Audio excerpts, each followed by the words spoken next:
வணக்கம் ஃப்ரெண்ட்ஸ்.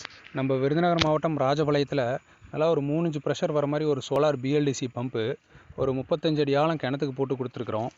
அவங்களுடைய மொத்தம் விவசாய நிலமே ஒரு 1.5 ஏக்கருக்குள்ளே அப்படிங்கிறதுனால ஒரு சிம்பிளான பட்ஜெட்டில் காஸ்ட் எஃபெக்டிவாக பண்ணி கொடுத்துருக்குறாங்க. நல்லா எர்த்திங்லாம் கொடுத்து சேஃப்டியாக பண்ணி கொடுத்துருக்குறோம். ஆனால் அவுட்புட் பார்த்திங்கன்னா அவங்க போட்ட பட்ஜெட்டையும் தாண்டி நல்லா ஒரு சூப்பரான ஒரு 3 இன்ச் டெலிவரி. கஸ்டமரே பார்த்துட்டு இப்போ நாங்களே நினச்சி பார்க்கலண்ணா இந்த மாதிரி டெலிவரி கொடுப்பீங்கன்னு இந்த பட்ஜெட்டில். ஸோ இந்த பட்ஜெட்டில் ஒரு நல்ல டெலிவரி, நான் எதிர்பார்க்காத டெலிவரி கொடுத்துருக்கிறீங்க, ரொம்ப சந்தோஷம் அப்படின்னாங்க. ஸோ அவங்க அந்த ஃபீட்பேக் அந்த சொல்லும் பொழுது தான் நம்ம வேலை செஞ்சதுக்கான ஒரு திருப்தியே வந்தது. ஸோ இது மாதிரி தமிழ்நாடு ஃபுல்லாக நம்ம பண்ணி கொடுக்கலாம், கிணத்துக்காகட்டும் அல்லது போருக்காகட்டும். ஸோ பிஎல்டிசி பம்பு அல்லது சோலார் ஏசி பம்பு எல்லாமே நம்ம போட்டு கொடுத்துட்ருக்குறோம். தமிழ்நாடு ஃபுல்லாக போட்டு கொடுத்துட்ருக்குறேங்க. எங்கேனாலும் பிரச்சனை இல்லை. ஸோ உங்களோட தேவைக்கேற்ப நம்ம டெலிவரி கொடுக்கலாம். ஸோ நீங்கள் காண்டாக்ட் பண்ணுங்கள். Velan solar PV energy, G Karthikeyan.